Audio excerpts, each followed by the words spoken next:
Now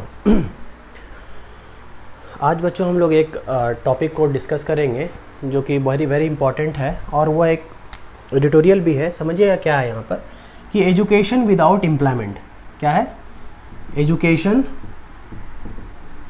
without employment मतलब जो बच्चों शिक्षा जो है वह रोजगार के बिना। ठीक है, इसका मतलब क्या है? यहाँ पर थोड़ा सा एनालिटिकल है, समझिएगा, क्योंकि यहाँ पर याद करने का प्रयास नहीं कीजिए, यहाँ पे थोड़ा समझना है। जहाँ पे मैं बोलूँगा आपको याद कर लेने, वहाँ पर समझ लेना कि आपको ये important exam point of view से, मेनली सिविल सर्विस। ठीक है, तो जैसे हम लोग बात करते हैं बच्चों, जब नेशनल एजुकेशन पॉलिसी, ठीक, तो ये हम लोग का जैसे 1968 में आया, ठीक है, फिर 1986 में भी आया, ठीक है, 2020 में भी आया। ठीक, नेशनल एजुकेशन पॉलिसी अलग अलग टाइम आया, 1968 का था, 86 का था इसके पहले, और अभी 2020 का आया। तो यहाँ पर किस तरह से ये आर्टिकल दिखाना चाह रहा है कि जो ये एनईपी है 2020 का, वो एक तरह से टोटली एक फेलियर है। देखिए, आपको यहाँ पर इतना एक्सट्रीमिस्ट व्यू नहीं रखना है, लेकिन यहाँ पे समझने का प्रयास कीजिए क्या मैं बोलना चाह रहा हूँ कि एनईपी जो है बच्चों वो टोटली एक फेलियर है। क्यों? कि यहाँ पर देखिए, हम लोग का एनईपी में क्या क्या बात करता है। जैसे हम लोग एनईपी में बात किया था वोकेशनल एजुकेशन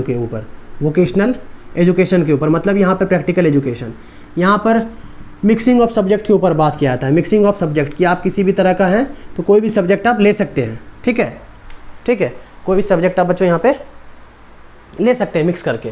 ठीक, उसके बाद फोकस ऑन माइनॉरिटी के ऊपर फोकस किया जाता है बच्चों, कोडिंग के ऊपर फोकस किया जाता है। ठीक है, उसके बाद जैसे हम एनईपी के बारे में बात करते हैं तो हम लोग के कल्चर के पर भी फोकस किया जाता है, फोकस ऑन बच्चों कल्चर। ठीक है, इसके ऊपर भी फोकस किया जाता है।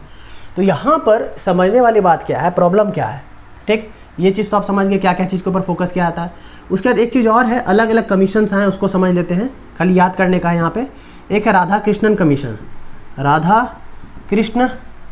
कमीशन, ठीक, 1948 में आई थी, याद कर लीजिएगा, वेरी इंपॉर्टेंट ये सब। ठीक है, उसके बाद Kothari commission, very important, Kothari commission. उसके बाद ऑफिसर्स कमीशन,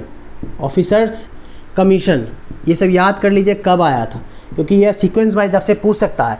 ये 1966 में और ये 1985 में, वेरी इंपॉर्टेंट। ये तीनों आपको याद कर लेना है। ठीक है, ये आपको यहाँ पे लिख देते हैं, ये प्रीलिम्स बूस्टर है ये एक तरह से। ठीक है, मतलब ये आपको याद करना ही करना है। ठीक, Radha Krishnan commission, Kothari and officers commission. अब यहाँ पे समझिए क्या बात है। सबसे जो बच्चों यहाँ पर क्रिटिसाइज़ किया गया जो मेजर प्रॉब्लम है वो क्या है, वो सबसे जो मेजर प्रॉब्लम बात किया गया है वो है एजुकेटेड अनएम्प्लॉयमेंट। वो बात किया गया बच्चों एजुकेटेड अनएम्प्लॉयमेंट के बारे में बात किया गया है। अब यह क्या है? बोलता है क्या, यदि रिपोर्ट के अनुसार देखें 2000 अभी हम लोग 25 के बारे में बात करें तो 44 लोग, ठीक है, 42 लोग जो हैं बच्चों 100 में से वो क्या है, एजुकेटेड अनएम्प्लॉयड। अब हमारे अनएम्प्लॉयमेंट और एम्प्लॉयमेंट वाले चैप्टर में हम लोग बात कर चुके हैं क्या है एजुकेटेड एम्प्लॉयमेंट। एक बार समझ लीजिए कि जब ग्रेजुएशन कर लेते हैं, ठीक है, ग्रेजुएशन के बाद भी यहाँ पर जो लोग बहुत ज़्यादा जो अनएम्प्लॉयमेंट रह जाते हैं because of lack of technical knowledge. ठीक है, तो यहाँ पे ये बात किया गया। अब इसका कारण क्या बताया गया है कि ना तो डेप्थ है बच्चों, ना तो ब्रेथ है। अब यहाँ पर जब हम लोग डेप्थ के बारे में बात करते हैं तो डेप्थ का मतलब यहाँ पे ना तो उसको टेक्निकल नॉलेज भी नहीं है, टेक्निकल नॉलेज भी यहाँ पे क्या है, नहीं है, टेक्निकल नॉलेज भी यहाँ पे क्या है बच्चों, नहीं है। और यदि ब्रेथ के बारे में बात करें तो अलग अलग डिफरेंट डोमेन्स में भी नॉलेज नहीं है, डिफरेंट डोमेन्स में भी नॉलेज नहीं है। ठीक, पहला बात तो समझिए यहाँ पे पहला बात क्या है, ना तो डेप्थ में नॉलेज है ना तो ब्रेथ में, दोनों में से कुछ भी नहीं, ये भी नहीं है और ये भी नहीं है हमारे एजुकेटेड अनएम्प्लॉयमेंट के, मतलब एजुकेटेड लोग के पास, जिस वजह से ये लोग अनएम्प्लॉयड है। उसके बाद एक मॉडल है जिसका नाम है whenever Bush model of USA, very important है, लिखिएगा, whenever Bush model of USA. अब ये जो यूएसए का मॉडल था, देखिए यूएसए का मॉडल यदि हम अपने आप में इम्प्लीमेंट करें, मान लेते हैं कोई मॉडल है पर्टिकुलर, ठीक है, वो किसी एक पर्टिकुलर कंट्री, वो डेवलप्ड नेशन है, उसका यदि मॉडल हम लोग अपने आप कंट्री में इम्प्लीमेंट करें तो उसके लिए हम लोग के पास उतना रिसोर्स भी होना चाहिए। बट यह जो मॉडल है जो हम लोग कॉपी करने का प्रयास कर रहे थे, यह फेल हो गया। क्या हो गया बच्चों? यह फेल हो गया। कारण क्या था कि हमारे पास उतना रिसोर्स ही नहीं था, हमारे पास रिसोर्स ही नहीं था, हमारे पास फाइनेंशियल कंस्ट्रेंट था, मतलब हमारे पास पैसा का कमी है इस चीज़ को आगे करने के लिए, इस मॉडल को आगे करने के लिए। उसके बाद बात करता है क्या कि हमारा जो कंट्री है, ठीक है, यदि हम वर्ल्ड यूनिवर्सिटी इंडेक्स को देखें, ठीक है, यदि हम वर्ल्ड यूनिवर्सिटी रैंक को देखें तो हमारा 500 में से हम लोग का 11 यूनिवर्सिटी उसमें से आता है, ठीक है। लेकिन वहीं दूसरी तरफ यदि बोलता है क्या कि जीडीपी में रैंकिंग देखें, जीडीपी में रैंकिंग देखें तो 17 रैंकिंग है 19 कंट्री में से, ठीक है, 17 रैंकिंग 19 कंट्री में से, और एक तरफ कहता है क्या कि 318% अब ग्रोथ किए हैं। तो बात समझिए यहाँ पे कंट्राडिक्शन क्या है कि यहाँ पर देखिए एक बात ये लिखेगा, सेकंड ये लिखेगा, सेकंड यहाँ पे कहता है जैसे G20 में हम लोग का जो कंट्री है इंडिया, तो इंडिया का रैंकिंग कितना है? 19 कंट्री में से 17 कंट्री का रैंकिंग है, मतलब यहाँ पर 19 में से 17 है, 17वां पोजीशन पर इंडिया है। और कहता क्या है कि 318% का हम ग्रोथ इंक्रीज किए हैं, 318% का इंक्रीज किए हैं। तो यहाँ पर ये कंट्राडिक्शन दिखाना चाह रहा है कि किस तरीके से हम लोग के कंट्री में एजुकेटेड अनएम्प्लॉयमेंट यहाँ पर दिख रहा है, ठीक है। एक और आपको एग्जांपल बताते हैं, ठीक है, एक और जैसे एग्जांपल ये बताते हैं, जैसे इंडिया में हम लोग बेंगलोर को सिलिकॉन वैली कहते हैं, ठीक है, इंडिया में हम लोग क्या बोलते हैं? बेंगलुरु को सिलिकॉन वैली, ठीक है, बेंगलुरु क्या बोलते हैं बच्चों? Silicon valley. और ये बच्चों सिलिकॉन वैली कहाँ है? ये सिलिकॉन वैली हम लोग बोलते हैं यूएस में है, ठीक है, सिलिकॉन वैली कहाँ है बच्चों? यूएस में। अब यहाँ पर ये एक ही सीधा सा बात हो गया कि हम लोग इसको क्यों कंपेयर कर रहे हैं, वाई कंपेयर। देखिए ये एनालिटिकल चीज़ है, वाई कंपेयर। देखिए सिलिकॉन वैली यदि हम लोग देखें तो सिलिकॉन वैली का बच्चों यहाँ पे 6th स्थान है पूरे वर्ल्ड में, और इंडिया का जो बेंगलोर है वह 56th स्थान है, 56th रैंक है। तो वाई, तो क्यों हम लोग कंपेयर कर रहे हैं इसको? वाई वी आर कंपेयरिंग, ठीक है, why we are comparing. Silicon Valley से हम लोग क्यों कंपेयर कर रहे हैं? कोई फायदा नहीं कंपेयर करने का, ठीक है, there is no reason to compare, ठीक, यहाँ पर ये आर्टिकल कह रहा है, ठीक। ये पहला बात आपको समझ में आ गया एजुकेटेड अनएम्प्लॉयमेंट का।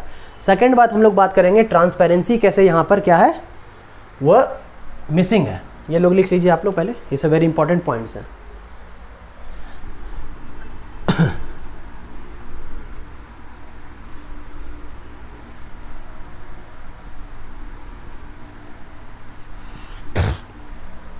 नो पहला बात तो हम लोग बात कर ली है, ये सारा बात ये सब लिखते जाए क्योंकि ये आपको मेंस में मदद करेंगे, ठीक है, आंसर राइटिंग में।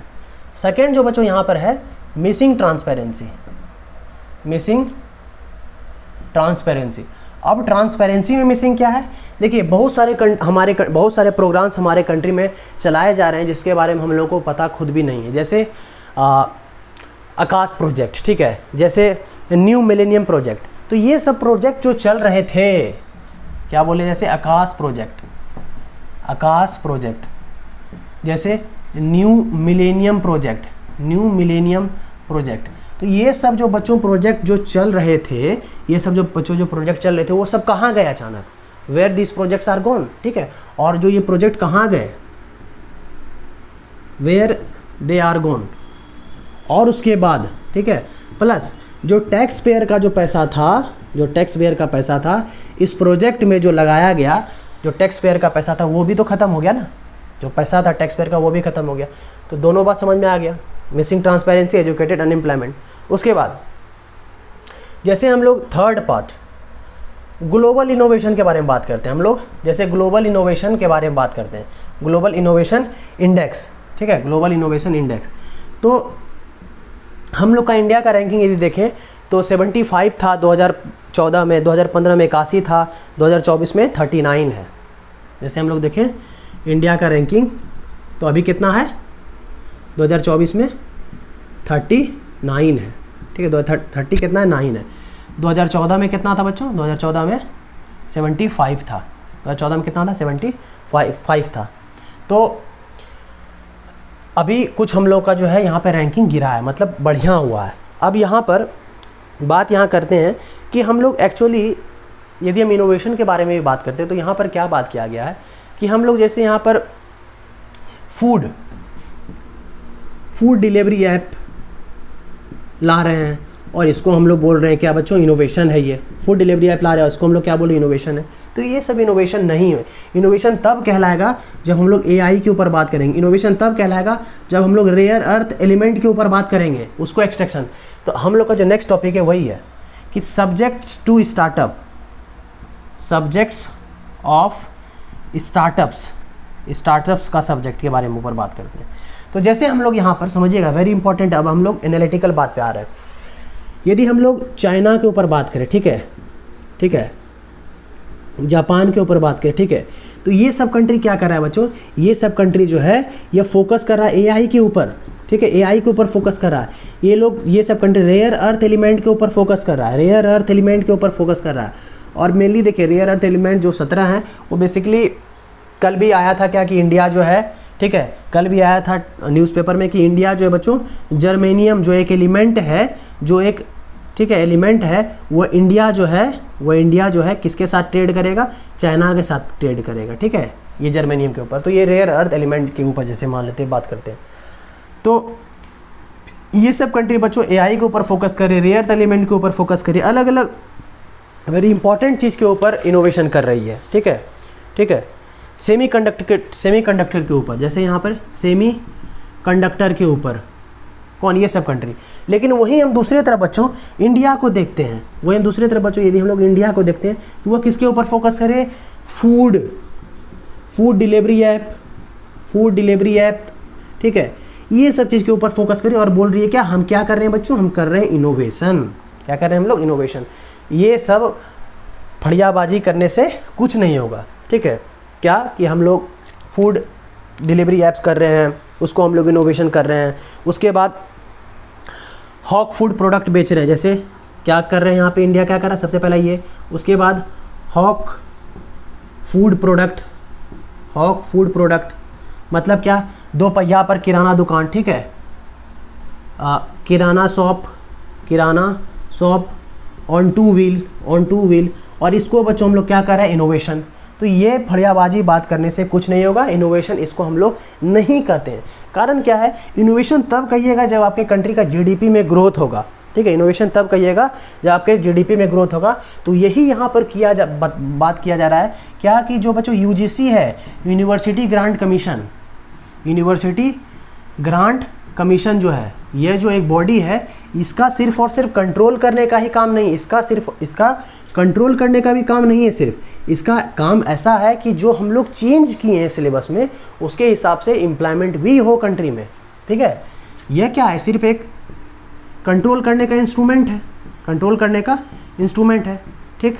लेकिन इससे कुछ थोड़ी ना होने वाला है। हम लोग जो मान लेते हैं, जो भी चेंज किए सिलेबस में, जो भी चेंज इन सिलेबस, ठीक है, जो भी बच्चों हम लोग सिलेबस में चेंज किए, उसकी वजह से किसी तरह का चेंज थोड़ी ना दिखा है, कोई चेंज नहीं, नो चेंज। यदि हम इस आर्टिकल के हिसाब से देखें तो ये साफ कहता है कि चेंज इन सिलेबस में आने से किसी तरह का कोई भी चेंज नहीं देखने को मिला है। तो अब हम लोगों को करना क्या चाहिए, so what needs to be done.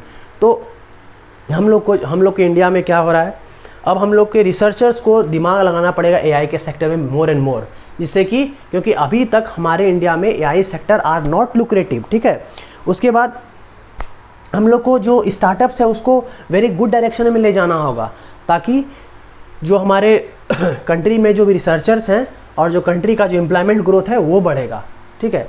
तो ये सब करना वेरी इंपॉर्टेंट है। तो ये आर्टिकल आपको होल समझ में आ गया हो कि क्या क्या हम लोग करना चाह रहे हैं। सबसे पहला बात था एजुकेटेड अनएम्प्लॉयमेंट के बारे में कि क्या क्या पॉइंट्स थे।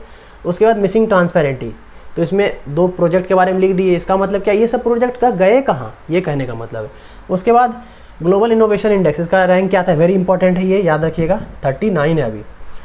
द सब्जेक्ट ऑफ स्टार्टअप, ये सब करने से नहीं होगा कि हम ठेला लगा दिए 2 पहिया वाला और कह रहे हैं क्या हम स्टार्टअप कर रहे हैं, इनोवेशन कर रहे हैं, ये सब करने से कुछ भी नहीं होगा। We have to focus on the Japan like country, we have to focus on the Taiwan like country, Israel like country, USA like country, ठीक है।